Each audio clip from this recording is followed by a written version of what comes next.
fons en aquest tram, Déu meu.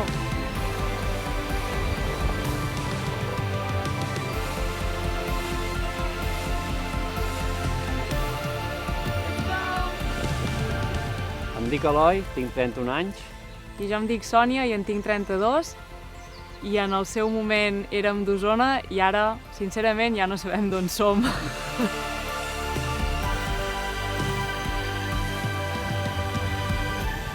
Jo feia ja un parell d'anys que li anava dient que havíem de fer alguna cosa, que al final estàvem treballant moltíssimes hores sense tenir res de temps lliure per fer el que ens agrada.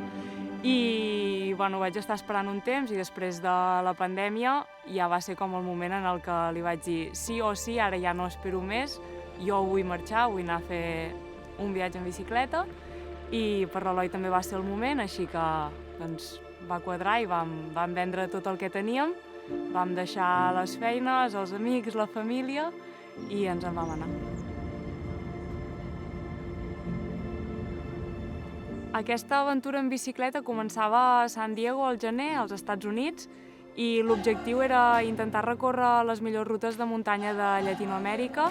Sobretot important, el que volíem era arribar a l'època seca als Andes per veure si seríem capaços o no de poder afrontar la ruta de los 6 miles.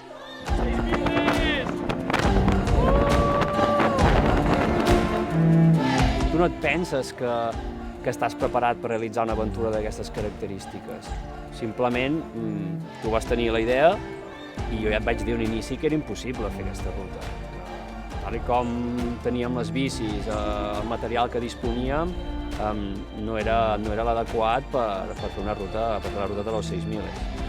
M'agradaria allà enmig del desert, així. Teníem unes bicis, primer, de carbono. Llavors, era una bicicleta que ens havia anat molt bé per realitzar totes les rutes que portàvem fent fins ara. El que passa que el fet de carregar tants quilos a la bicicleta doncs implicava un estrès a la bici important. De fet, fins a última hora no vam saber si podríem carregar tot el menjar. I a part d'això, les rodes. És superimportant amb terrenys de molta sorra, anar amb un ample de pneumàtic gran. En aquest cas nosaltres vam utilitzar 2.35 i la resta de gent que havia fet la ruta o gent que aconsellava un pneumàtic més ample aconsellaven 3 o 2.8 com a mínim. I en aquest sentit estàvem molt espantats. Comencem l'aventura? Estem a punt, no? Bicis carregades i ja, nervis.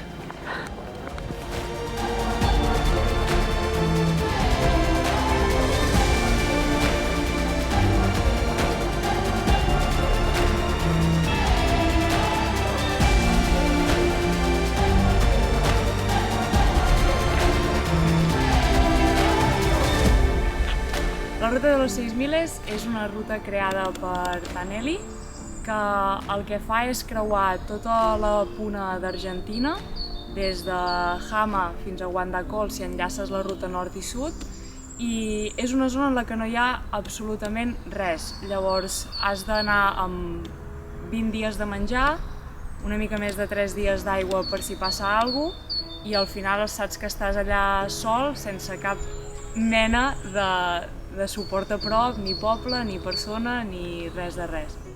Al final, el fet de que sigui un lloc tan gran, tan hostil i amb tan poca població, per no dir gens, fa que molts projectes miners vagin apareixent com per art de màgia, una mica per tot arreu i amb un descontrol que comença a fer bastanta por. Segurament serem les últimes persones que hauran vist la puna en aquest estat més salvatge. La ruta de los 6 miles nord era la primera part, de la qual constava de 900 quilòmetres i teníem planificat fer-la en 20 dies.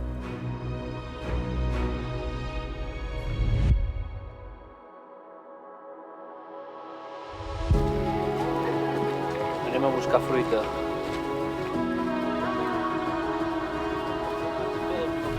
Però si tienes la oportunidad de... El menjar era un tema.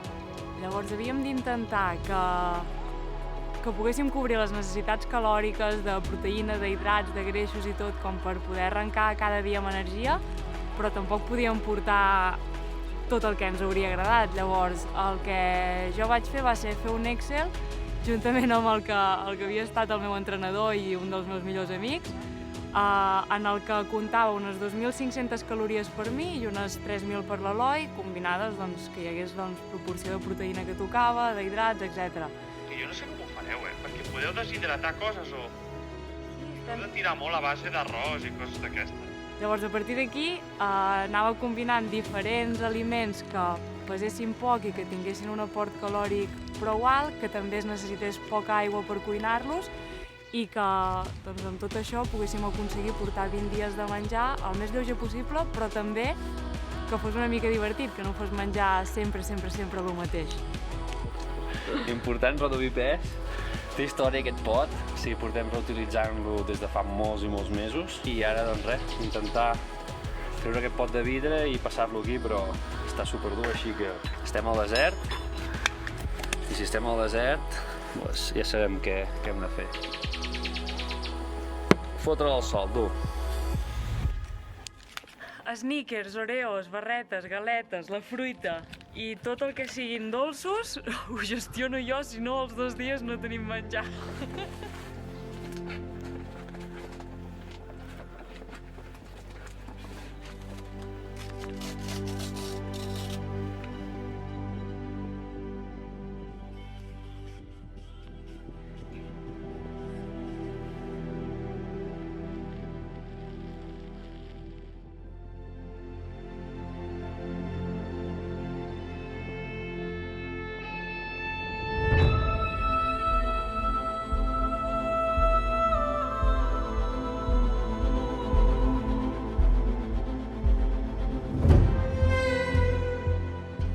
El tercer dia arribàvem a Tolar Grande, que era l'última població que ens trobaríem durant l'aventura, i realment allà començava l'autèntica aventura. No hi havia marxa enrere i sabíem que des d'aquell punt tot estava a les nostres mans per poder completar l'aventura. 2 burritos amb 2 talls de formatge i 8 de salami en total al dinar d'avui.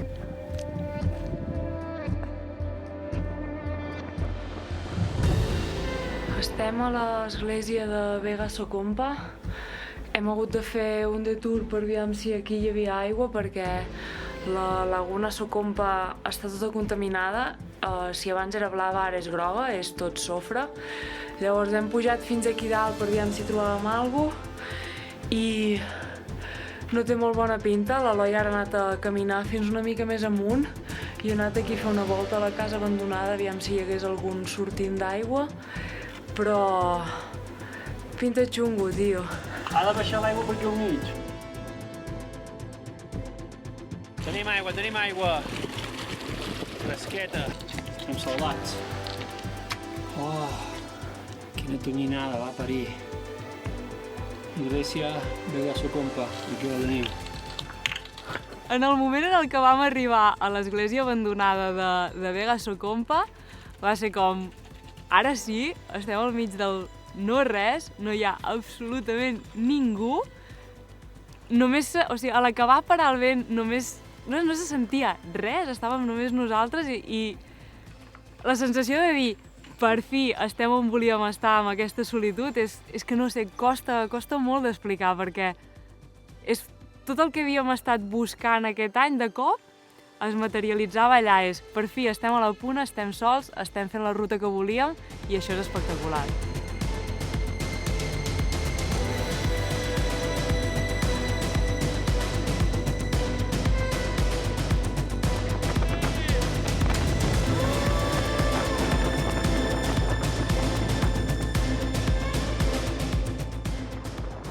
El vent potser és de les coses que més hem acabat odiant en aquest any de viatge. I justament a la puna... Quan comença a bufar vent és terrible. El vent, al final, és el que decidia per tu si aquell dia feies més o feies menys quilòmetres.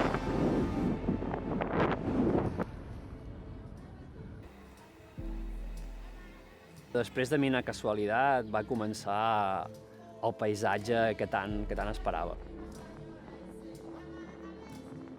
I realment no ens podíem creure el que vèiem perquè cada muntanya era d'un color diferent, passaves dels grocs més intensos als vermells també més intensos, el dia següent canviaves de vall i els colors canviaven completament, era com que cada dia i cada pedalada feia que el paisatge fos millor que el del dia anterior, llavors et llevaves cada dia amb ganes de veure què trobaríem el dia següent, no? Perquè ja sabíem que seria espectacular. Però probablement, tot i aquests paisatges tan guapos que hi havia al nostre voltant, el que més em va impactar és el silenci que es vivia a la Puna. El vent bufava tot el dia, però és que quan el vent deixava de bufar de cop, es tornava un moment, per mi, màgic. Reventadeta superada.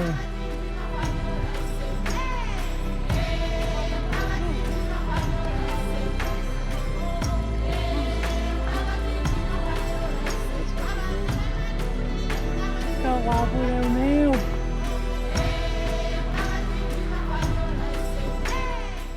Moment de sneaker.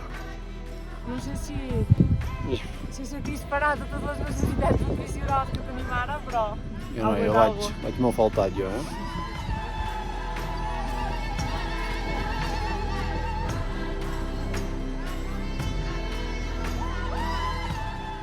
A 5 de la tarda i aquí dins la tenda, que a més és un puto forn. Una calor. Ara, ben el que vulguis, eh? A cabassos.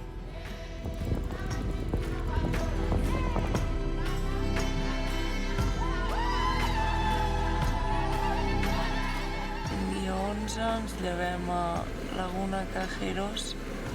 Ha fet bastant vent aquesta nit, però per sort no fa massa fred, així que res, arrenquem.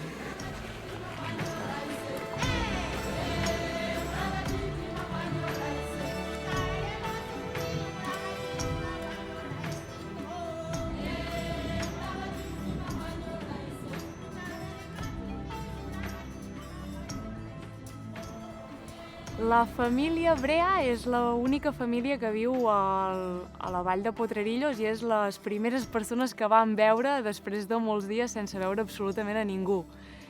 És una família que viu allà amb unes quantes alpaques i unes quantes ovelles i és com un punt en el que saps que quan passis per allà trobaràs una persona i serà el teu primer contacte humà al mig de la Puna, no?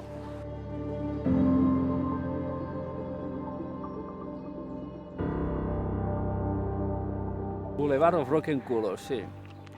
Per nosaltres el rompeculos, o sigui, traduït així a lo bèstia. I realment era un salar, però duríssim. Sí, hi havia forats que podia caure la roda dins. Sí. I això durant hores, hores i hores. I amb la por de que hi havia una tempesta bastant important a darrere que ens perseguia. Veiem els llamps, veiem els núvols negres, veiem cortines d'aigua. I per nosaltres el que ens feia més por de la Puna era quedar atrapats per una tempesta. Vam anticipar-ho tan bé com vam poder, vam muntar la tenda just en un lloc que semblava que potser ens tocaria una mica menys d'aire i just a la que vam acabar de muntar la tenda va caure tota la tempesta. I les bicis? No podíem sortir de 6 miles sense... Sense que ens toqués l'aigua. I aquí ho tenim. Una bona tempesta, aquí enmig del salar de l'Antofalla. Bueno, què? Fruits secs per compensar-ho, no?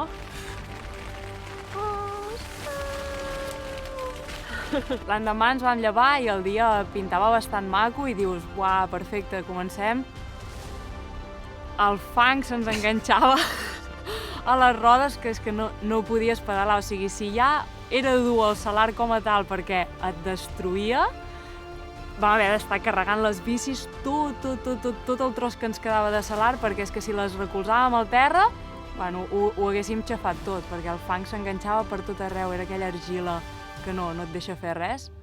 I així doncs, vam avançar fins que ja vam sortir a la zona de lava, que la zona de lava ja estava bastant bé per pedalar.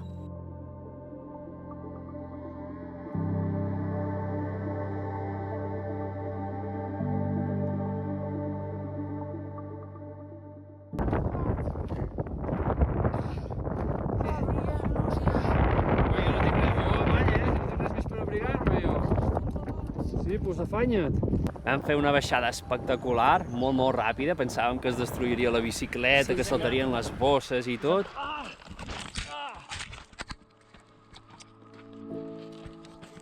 Però finalment vam arribar a la Laguna Purulla i crec que va ser dels millors dies de la ruta, no? Assimilar que cada vegada tens més a prop l'haver superat aquesta primera part, que era la part nord, i haver-nos-ho passat superbé. Avui toca llet amb Oreos. Són aquells petits capritxos que un es pot permetre després de fotre un dia espectacular de bici, i ens ho hem currat, així que avui toquen Oreos.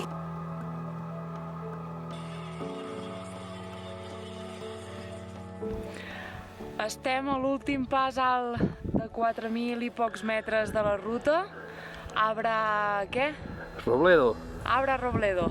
I res, acabem de creuar el cràter del volcán Blanco i ara, en principi, hauríem d'haver acabat la part més dura d'aquesta ruta de los 6.000 nord i ja anem direcció tot tendència baixada, deixem-la a punt enrere i ja anem direcció a Fiambalà, que suposo que arribarem d'aquí a potser 2 dies i mig, però avui cap a les Termes. Aviam si ens deixa el vent perquè està bufant bastant fort i torna a haver bastant núvol. Però...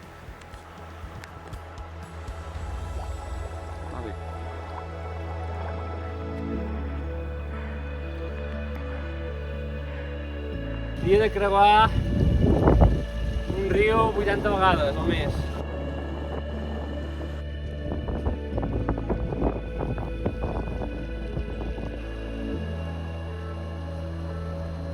Ens pot venir a favor algun dia el vent?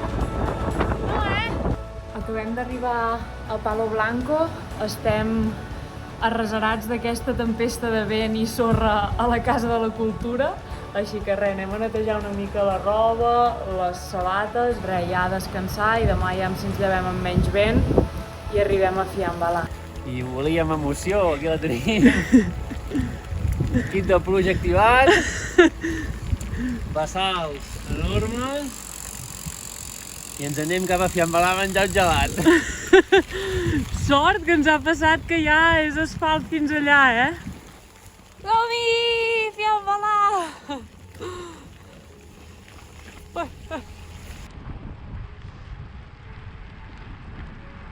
No sentirà, Per fi, arribem a Fiambalà després de 2 hores i 20 sota la pluja, el vent. L'Eloi està destruït, però hem acabat 6.000 norte. No feia falta que fos tan èpic, però ja, aquí estem. A Fiambalà vam aprofitar per comprar més menjar, per descansar un dia i mig i ja planificar la següent part de ruta, que era a 6.000 sud. I en el primer refugi que vam parar, unes rates es van menjar part del menjar que portàvem. Per sort l'Eloi les va aturar a mitjanit, però ens van destruir les bosses de llet, de cuscús i tot això. I res, va ser la primera experiència amb rates, però no l'última de la ruta, ja que més endavant, en un altre dels refugis de pedra que ens vam trobar pel camí, una rata també durant la nit, havíem posat tot el menjar dintre, però se'ns va menjar els taps dels bidons. Bidó arrossegat perquè una rata se me l'ha cardat avui a la nit. Fa tan fred a la Puna, en els passos alts, que vam conèixer els penitentes, no? Penitentes són molt curiosos perquè són unes formacions de neu, però que sembla gel, és super estrany, però es formen en els passos més alts i fins i tot en vam trobar un de gairebé més de 2 metres. Sí, de fet els penitentes poden ser des d'així petits fins a gairebé 5 metres i es formen en aquestes zones en les que la temperatura sempre és freda i es queden allà i van agafant una forma que fa bastant riure i a més s'orienten sempre en la direcció del sol. I com a la nord no n'havíem vist gaires, a la sud era un continu, n'hi havia però per tot arreu estava ple de penitentes.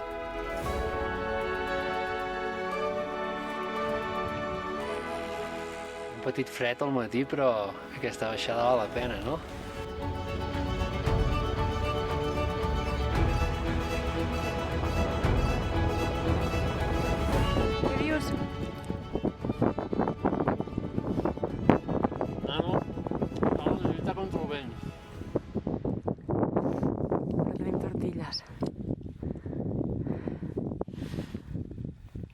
Jo sabent que s'acabava la ruta, que ens havia anat tot bé, que ho havíem completat, per una part estava supercontenta perquè al final és el que volíem, però per altra banda jo estava rebentada mentalment, era com jo no vull tornar a baixar dels 4.000 metres, estava, no sé, a mi em feia molta pena haver de sortir de la Puna perquè em vaig enamorar de la Puna realment.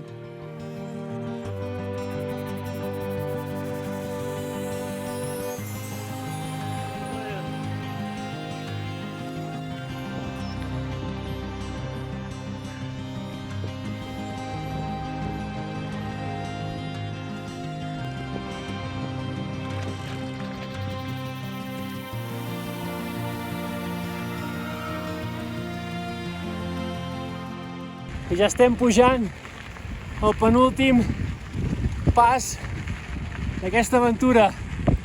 4.450 metres i estem aquí al mig de la Puna sols.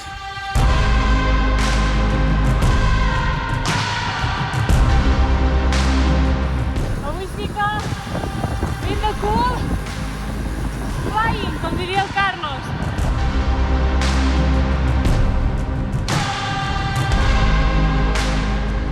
I ara estem ja afrontant l'últim pas de 4.000 i alguna de la ruta abans de tot baixada fins a Guandacol.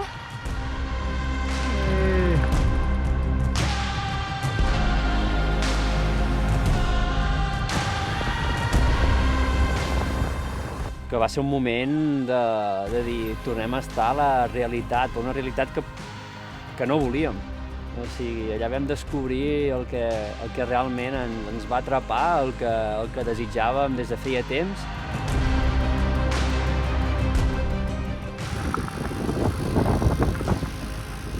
Últims quilòmetres interminables. Estem molt a prop de Guandacol, a 43 graus, i aquí no saben fer les carreteres rectes i a baixada. Tot puja i baixa. Tot el que buscàvem en un viatge de bikepacking i en una aventura ens ho va donar la Puna. I el fet de despedir-la va ser com un xoc, una mica. Sortim un altre cop de la Puna i tornarem a trobar gent, farà calor. Tindrem gelats, però jo em quedava aquí més dies. Tot el bo s'acaba, tio! Tenim moltes ganes d'arribar i amb això utilitzem aquesta força ja per aquests últims quilòmetres i gaudir de l'arribada. Que no he tingut temps de gravar i ja no queda gelat, Guandacol. La recompensa. La sensació és difícil d'explicar perquè t'adones que allà ets molt vulnerable però també estàs en el lloc que vols estar, no? Perquè la sensació aquesta d'estar rodejat només de natura, de que no hi hagi absolutament res més a part de tu i la natura del teu voltant, és molt, molt extrema i això enganxa.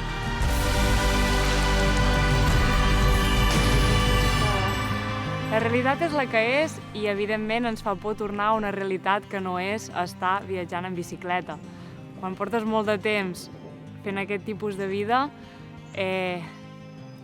tornar a la mateixa societat en la que estaves uns mesos abans és difícil perquè t'adones que a tu t'han passat moltes coses cada dia, és com si cada dia el recordessis com si fos ahir i arribes i és el xoc de que moltes coses no han canviat.